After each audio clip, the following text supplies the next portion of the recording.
What a wonderful summit we've had. And I can say, not because I'm the moderator, but we've saved the best for last. All due respect to all my great friends that went before us here. This is a really great panel. Just as human behavior can be used for good or bad, this duality can also be applied to artificial intelligence and machine learning.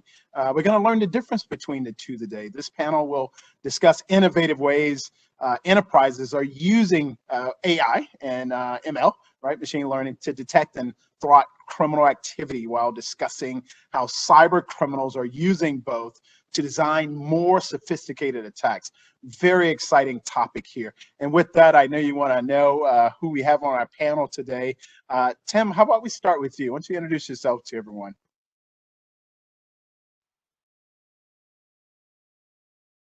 Are you on mute, Tim? Yes, you're on mute. Oh, man. All right. Well, at least the other two won't make that mistake. All right. So I'm Tim. Very lively.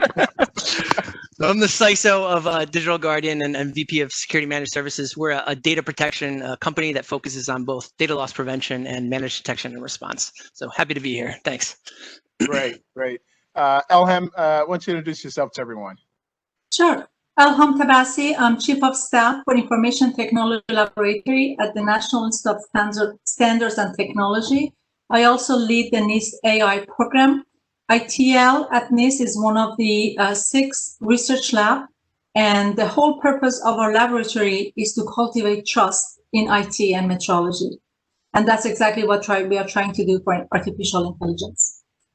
Oh, thank you very much. And last but certainly not least, our friend from VMware Carbon Black. Greg, introduce yourself, please. Thanks, sir. My name is Greg Foss. I am a senior threat researcher and security strategist with VMware Carbon Black.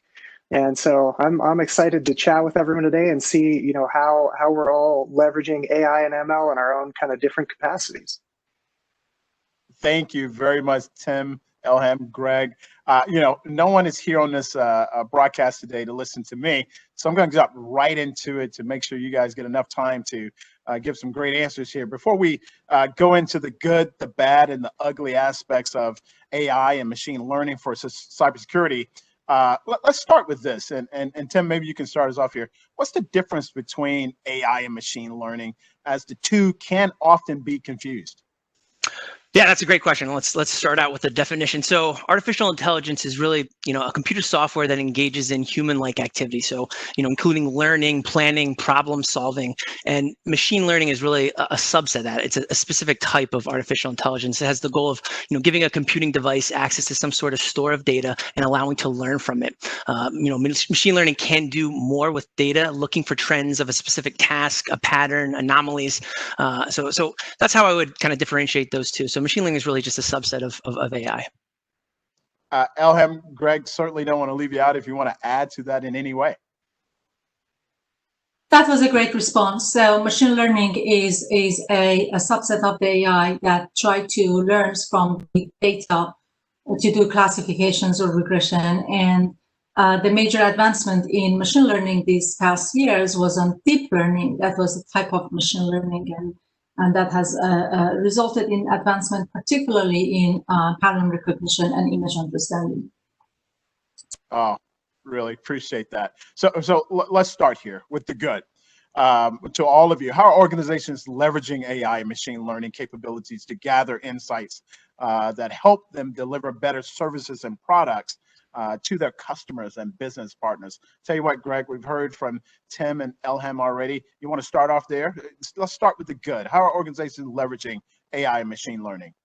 Yeah, for sure. So the neat thing about AI and machine learning is there's so many unique possibilities in terms of adding to our defensive postures across various types of different technologies. Prior to coming to VMware Carbon Black, I worked for a SIEM vendor, and our main focus was actually around user, entity, and behavioral analysis. So we were looking at these deep kind of correlated events between user activities and the systems that they're touching within an organization, and understanding, how we can take machine learning and make sense of this and try and pick up on anomalies. And it's an interesting problem because it sounds like it'd be so easy on the surface to solve all these problems, like, oh, so and so perform these commands on their system. That's definitely anomalous. But when we look at creating these baselines to begin with, we have to make sure that we have a clean slate to start with. And most organizations that have been around for quite some time are not going to have that. So you have that learning curve of going in and analyzing the data sets as you're building out and tuning these rules and modifying these models to make sense of what you're seeing. And some of the challenges we ran into is what is the timing for how long we should look back in the past at what we've seen, and how long, what are the optimal kind of windows we need to look at to pick up on this trending of behavior over time. And now taking kind of what we did there and looking at it the VMware Carbon Black side, we're doing some real cool stuff with trying to correlate the endpoint unique activities we're seeing there with tying into these identity management applications.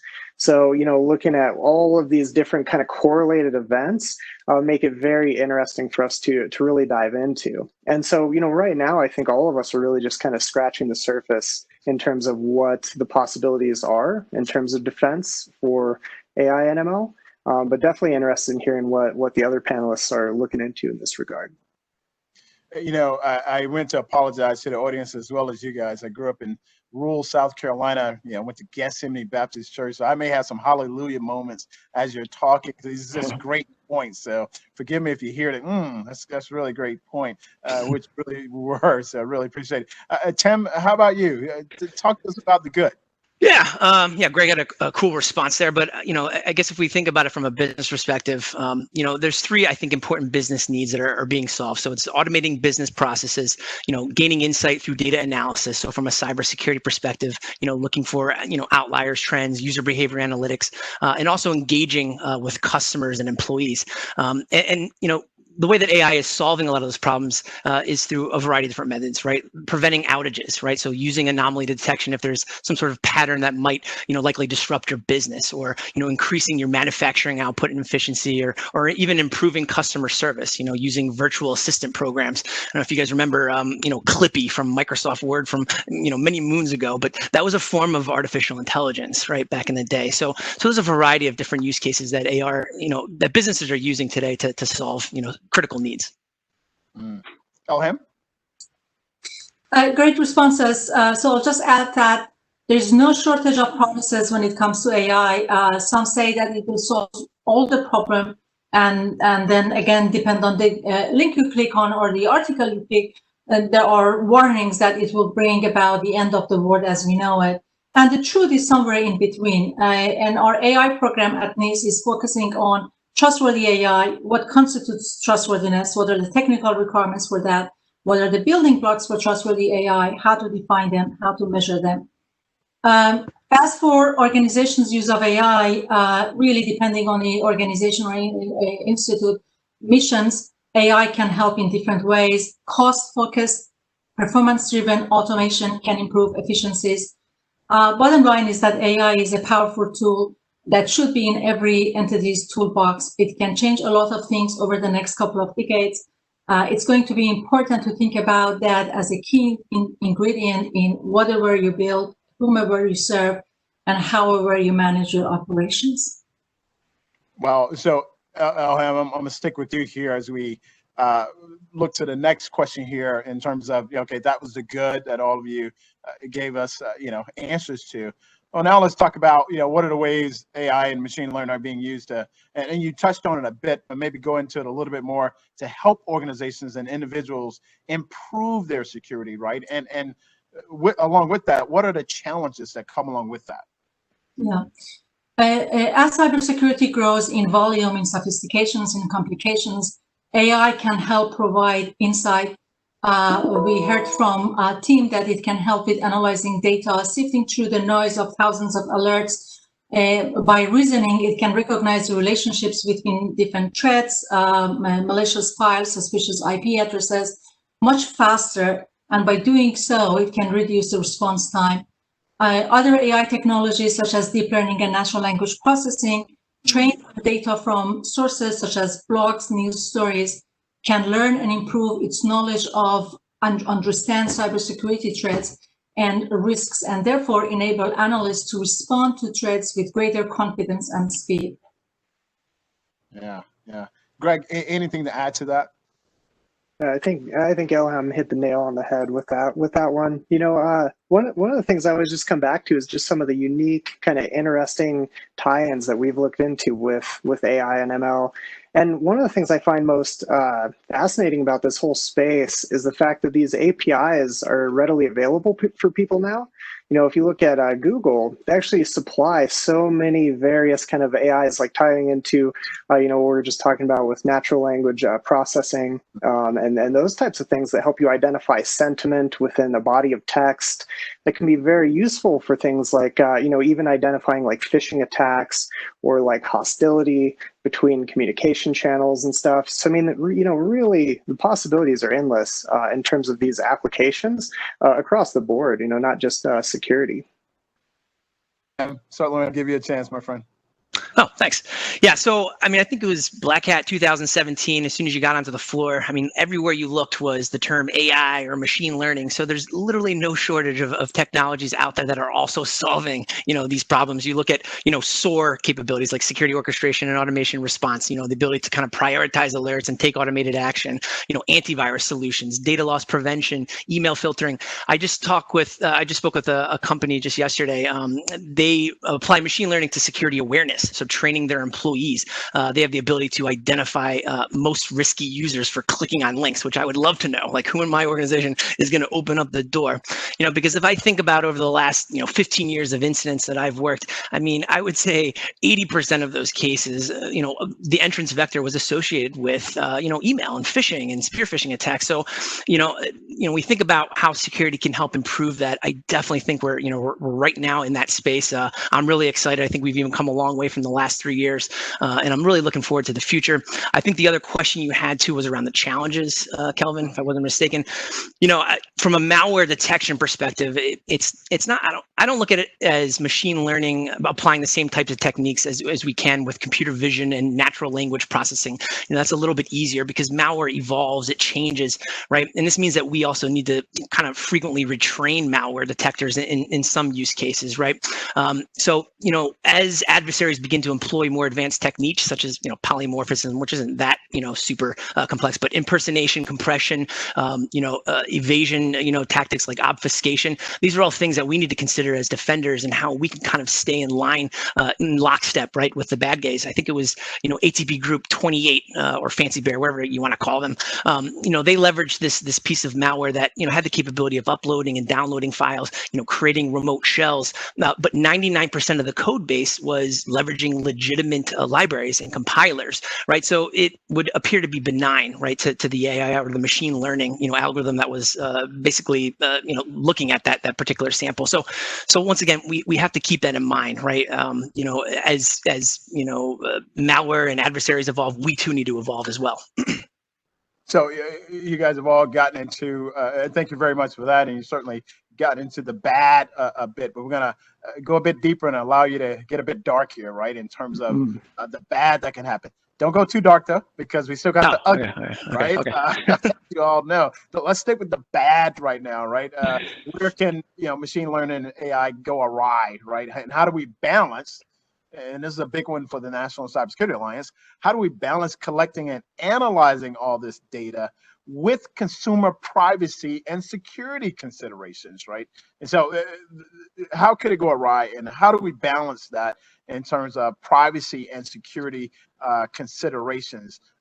Elham, how about we start with you? Sure, let me start by addressing the data part. Data is the fuel for machine learning. And plays a critical role in machine learning. Every machine learning model is trained using data, is tested using data, and as such, the system performance, reliability, safety, user trust in AI output is influenced as much as with the model and the quality of the model and training and the technique that was used, but also with the data that's going into it. So the garbage in, garbage out is really true here.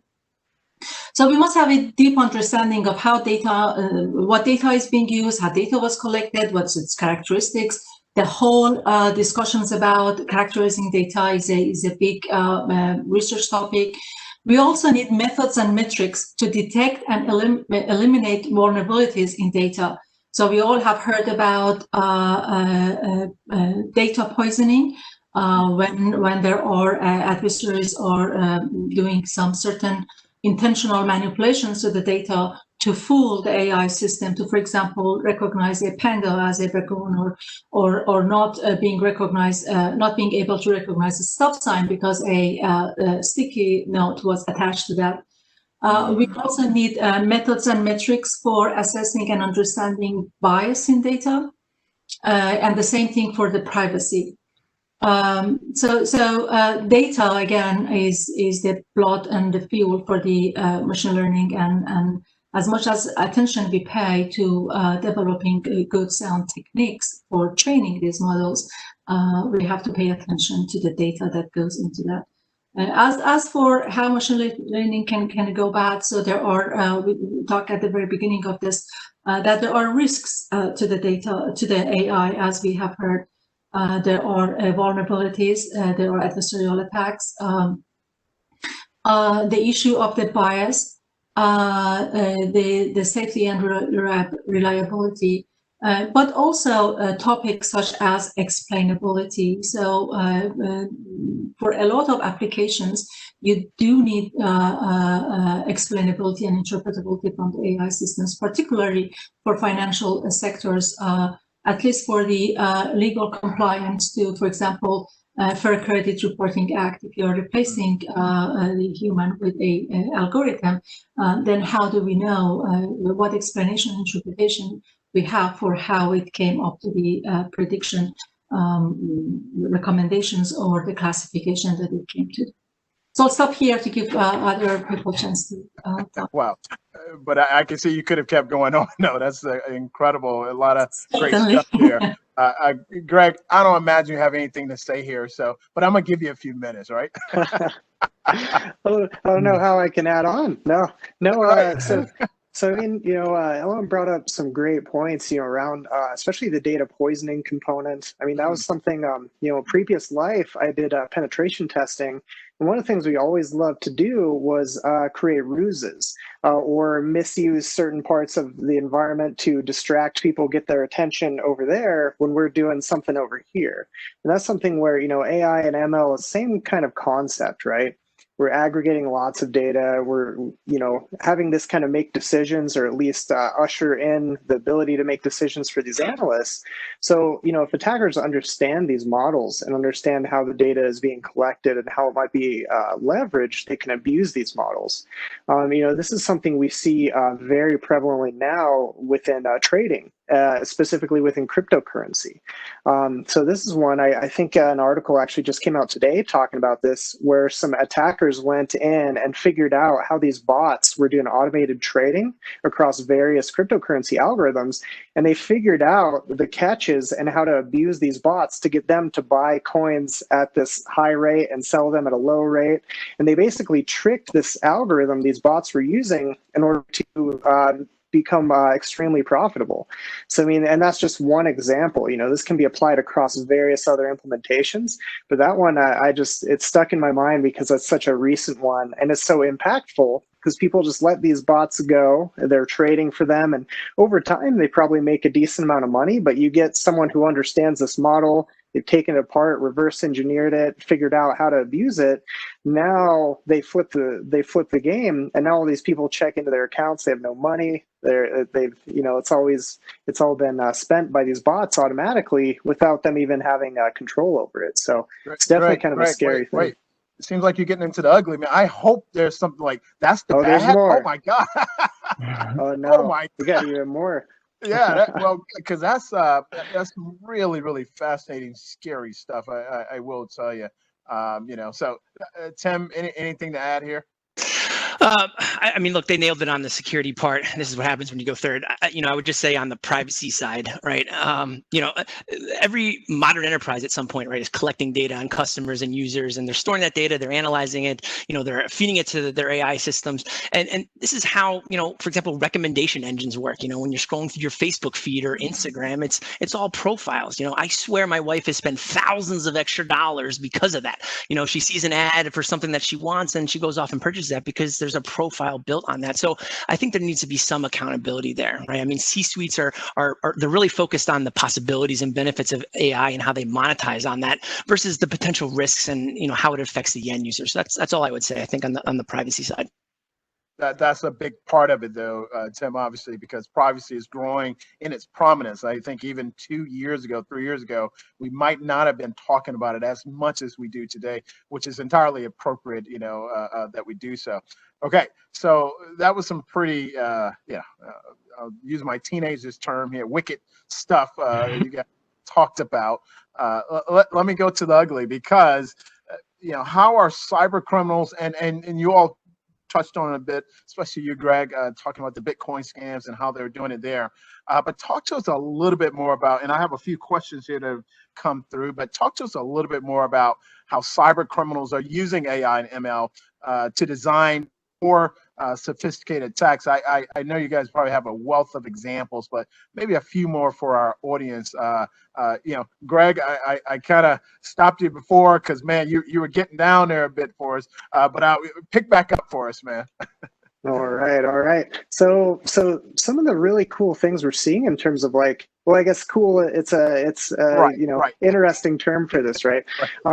Is essentially a lot of malware now. What we're seeing is making logical decisions based on the environment that it's dropped into. Especially in terms of pivoting, moving laterally. It can take in information and understand, and make these decisions about where they can move next. Essentially, automated worming capability is something we've seen for decades now. I mean, this is nothing new, but it is something now where we're seeing it make more intelligent decisions in terms of how the malware might decide to move laterally, maybe even adding some user intervention on top of it. So I mean, that's just kind of one key interesting area. But the one I've found most fascinating lately is actually not even on the endpoint itself.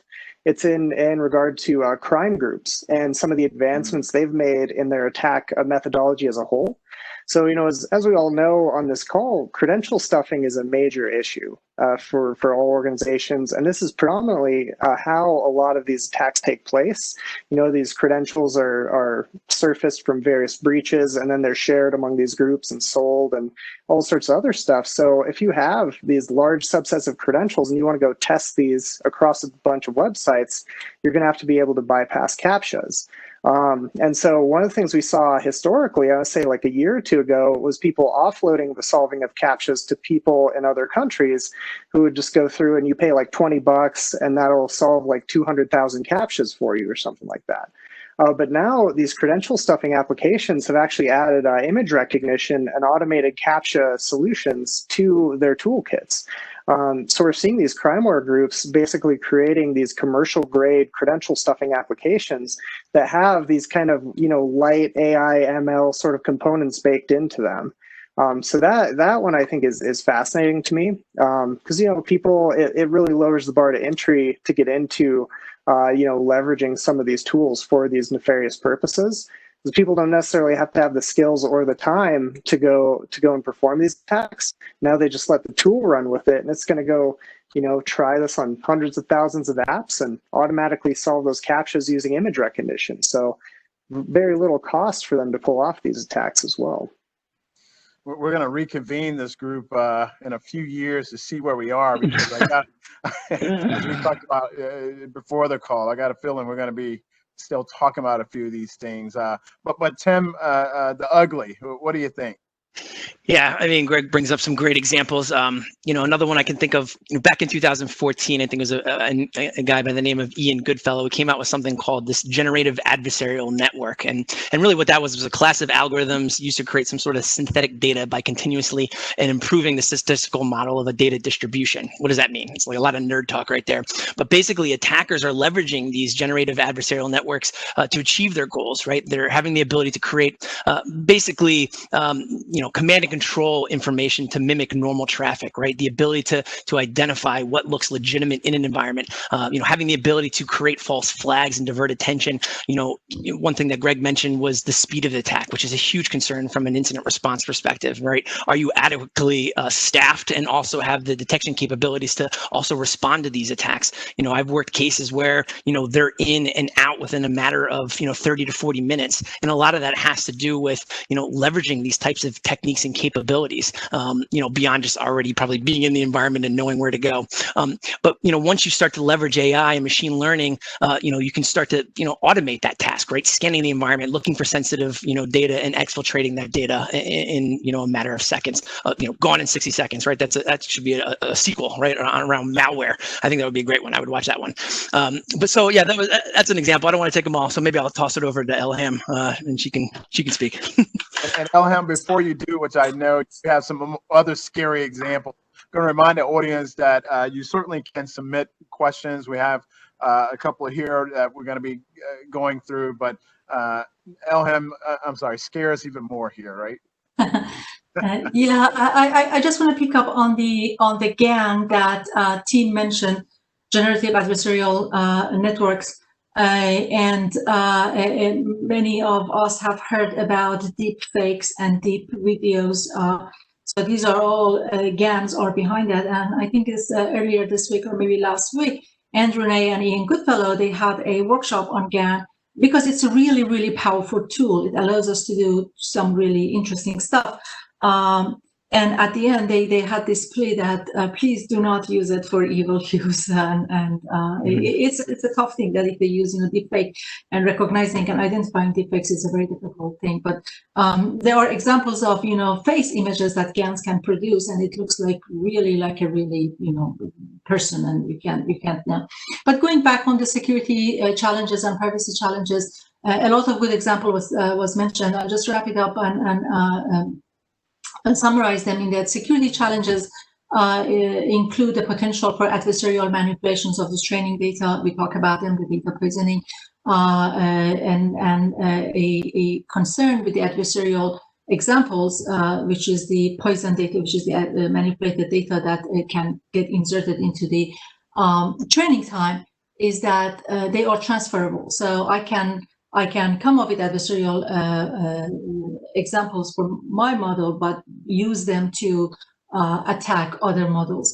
Adversarial exploitations of the, I'm sorry, my dog decided to participate in this discussion. The big dog. Of course, we have a lot to say I'm telling you, my God, what's his name, Cujo? Cujo.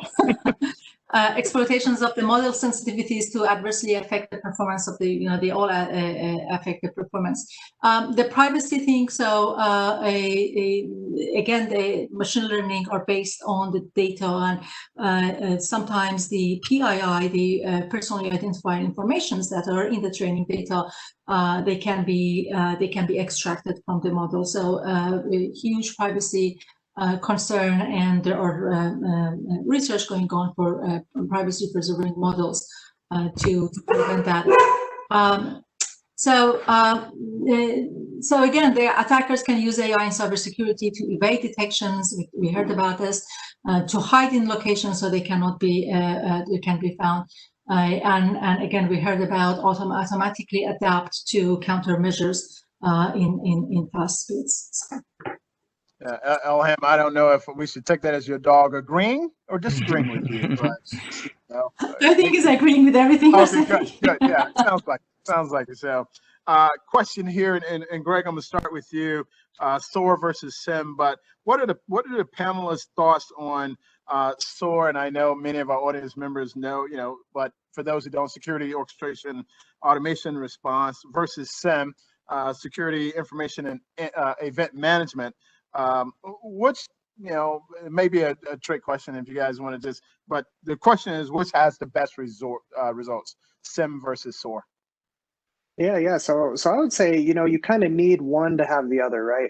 You have to have that ability to capture and correlate data and have this aggregation of events from, across your enterprise. And so that's where the SIM comes in. It's going to be that central log storage, log aggregation, which, now we're seeing a lot of AI and ML kind of components being added on top of SIM as a whole. But the SOAR component, if you want to have automated actions take place, say, one of my favorite ones is actually tying in with identity access management solutions.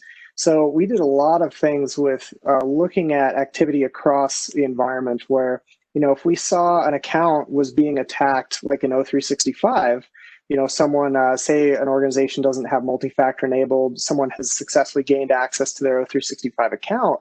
Traditionally, this would be kind of difficult to lock this down, terminate access and things like that. But using SOAR, one of the things you can do is if you see these correlated events leading up to an actual account takeover, you can terminate this user's session across everything that they're logged into in the organization. That's something you can set up as an automated action, or I would suggest adding like some approval so you don't just automatically terminate sessions for all sorts of attacks. But essentially, it opens up the possibility to make sure this attacker can't do much more with that account. You're gonna force log them out of what they're doing at that time, and also the user, they're gonna have to re-authenticate. But I mean, that's much less impact on them than having to change their password, having to go and restore their account in Active Directory and those kind of things. So it's a real quick way to cut that access off, and then you can follow up with the user and say, hey, let's change your password, and you can kind of handle it more tactfully at that point. But it gives you that quick, let's terminate that access immediately using SOAR capabilities tied in with the SIM. So that's why I think they kind of go hand in hand. And nowadays we're seeing many of these companies kind of have both of them baked into their solutions. That's incredible insight. I mean that, and Tim, I'll give you a chance to answer. Elham, I got a special question that just came in for you around standards to ensure confidence in the system. So I'll save that, but I wanted to give you a little preview of it. Tim, anything to add to SOAR versus SIM argument?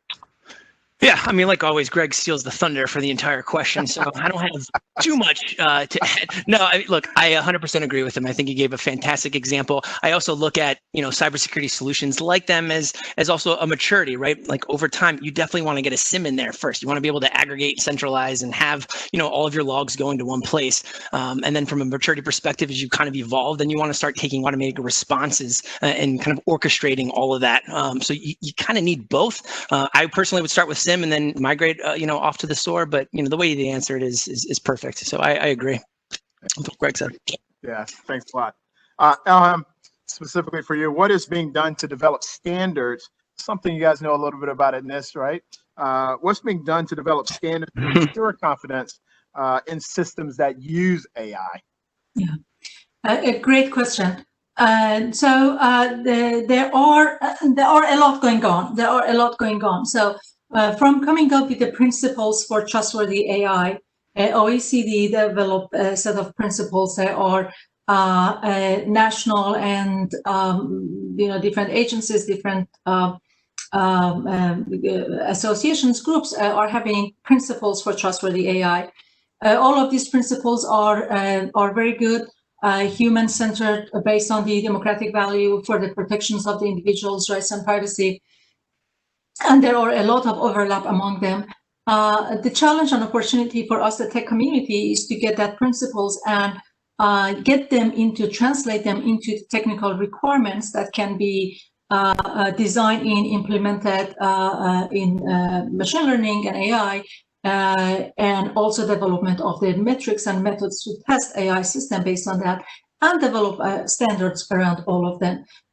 So while the principles are all value-based and high level, we are trying to bring them down, break them into technical requirements, and then for each of those technical requirements or building blocks, and we can think about those building blocks or technical requirements, things like such as accuracy, security, reliability, explainability, bias, privacy. Then the first thing around them is to develop a shared understanding of each of them. So it happens a lot of time that we are using the same term, meaning two different or multiple different things. That is certainly true for bias, for explainability. So an effort that we started at NIST is bringing the whole community together to come up with a shared understanding. And I'm intentionally avoiding the word definitions because we don't want to hung up into semantics and syntax about any of these things. But what, for example, what bias is and the touch points of a bias or explainability or privacy in a life cycle of AI. And when we know what it is that we want to measure, then start working around metrics and methods for measurement. So that is what we are doing at NIST. Of course, everything we do is in a close collaboration and engagement with the whole community. We don't have the answers in the back or pocket. We are not the smartest people in the room. We come to the community. Last year, we published a terminology and taxonomy for adversarial machine learning. We received a robust set of comments from the community. We are working on the final and revised version of that. At the same time, we start building a testbed around how to assess vulnerability of AI. In August, we published four principles of explainable AI to start the conversations around expectations of explainable AI, what explanation and interpretation means. As we are advancing this work, we're working with standard development organizations such as ISO Subcommittee 42 that standardized AI, and also IEEE P78000s to formally standardize them. So a lot of happenings going on, a lot of work needs to develop the right scientific foundations for development of the technically sound and clear and implementable standards. We're working on this, and we are asking everybody to help us to engage in this and look at our documents, participate at our workshops, and comment. So basically not a lot happening. Yeah, wow. So a lot is happening, but the outcome is not. It really so is. In ISO is, yeah. Yeah. No, I'm my fake British humor there. It's so much going on. Wow, that was really a lot, and no surprise. NIST, I got to be honest, does such a great job in this area and working, like you said, with the private sector. So thank you very much for that very thorough answer in terms of letting us know. You know what? We got a few minutes here. You guys probably have about 30, 40 seconds a piece to sort of give us your final thoughts on things. And Tim, since Greg and Elham, we're going to start with you this time. My turn. Let me go first. All right. I mean, so this comment's not going to age well probably for myself, but the way that I look at AI, right, it's ultimately going to solve a specific problem or use case, but at the end of the day, I still look at the superhero of the day being the security analyst, right? The eyes on glass, the individuals behind that, kind of making those decisions. I look at AI as the sidekick, the one that's really going to kind of assist and fend off cyber attacks, and I think it's perfect that they complement one another. I know over time, AI is going to evolve, but I still like to think that, incident responders, threat hunters, threat intelligence and analysis, research, all that stuff is still going to be required. You're still going to need that human mind, as we kind of proceed into the future. So. Awesome. Greg, any final thoughts? Yeah, I think Tim hit the nail on the head with that one. I mean, like as much as we can do with AI and ML, at the end of the day, it comes down to a human to make the decision from the data that's presented to them. So as all these advancements and everything, I think we really have to keep that focus on how is this going to be perceived by this end user, and how we're going to help them do their job more efficiently. Elham? I just second and third the human-centered AI. Embrace these modern AI capabilities. Look for and concentrate on human-centered AI. Advance the trustworthiness of the AI, and we talked a lot about technology, but also look into how the people change will happen. So as we said, people is an important part of this. And I think the biggest challenge is not the technology, but it's the people and how to use AI to augment it. Incredible that we're talking about technology, and at the National Cybersecurity Alliance, we like to look at technology in three buckets: products, processes, and people. As technical as all three of you are, it's really is encouraging to hear you come down to, but it still involves people, and we need to focus on that part. So really appreciate that. Elham, Greg, Tim, thank you so very much. I think we're going to have to reconvene this panel in the last week of October, because this is Cybersecurity Awareness Month, and the last week is the future of connected devices. I think the three of you will have a lot to add to that. But thank you so very much for joining our panel today, and we certainly will see you soon. Sounds good. Thank you, everyone. Yep. It was a lot of fun. I promised that I let my dog outside, so he cannot participate in the session next time. Thank you. No worries. Thank you.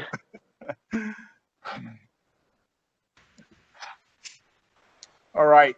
Thank you, everyone, for joining us here today for our Cybersecurity Awareness Month event with our partners at NASDAQ. We are so fortunate to have such a great partnership with the good folks at NASDAQ. And usually we would be up there in person, but of course, because of a worldwide pandemic, not able to do that this year.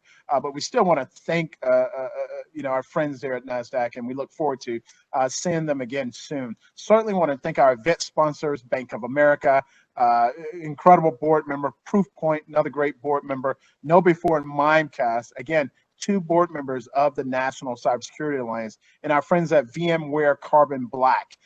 Just really looking forward to develop a closer relationship with them. What an incredible company. And of course, our event partner, ITSP Magazine. We couldn't do a lot of what we do without ITSP Magazine. So we really want to thank them as well. Again, thank you for joining us today. You can go to StaySafeOnline.org to get a glimpse of what else is happening throughout October, Cybersecurity Awareness Month. Thank you, everyone. Have a good day.